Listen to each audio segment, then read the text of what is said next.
Депутаты посетили все садики нашего города, и в ходе нашей такой, условно назовем ее, проверки, мы ознакомились с деятельностью всех садов, и сказать, что прям грубые нарушения какие-то выявлены не были, но мы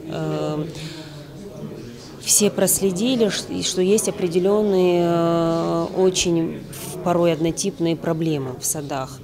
Первая проблема, которую заметили мы все и которую зафиксировали, о которой мы будем просто очень громко говорить, это во многих садах отсутствие ограждения. То есть заборов во многих садах нашего города нет, что является очень большим нарушением в планировании деятельности любого детского образовательного учреждения. Есть проблемы частично с кровлей, есть проблемы с заменой оконных дверных систем. Это то, что касается оснащения материально-технической базы. Но что приятно отметить, что все руководители детских садов, родители отметили, что в последние годы очень большое внимание уделяется именно проблемам детских учреждений в плане оснащения технического.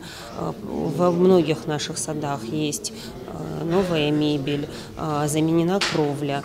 Те же, которые я уже сказала, где-то есть новые оконные системы, где-то старые, но что-то делается, работа ведется. Но есть определенные детские сады, где катастрофическая ситуация с подвальными помещениями, от которых идет сырость на первые этажи.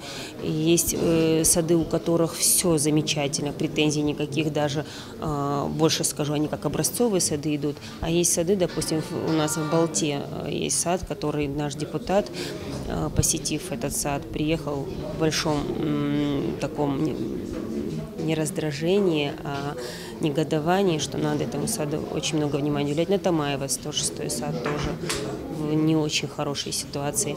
Вот то, что мы хотели, мы это увидели.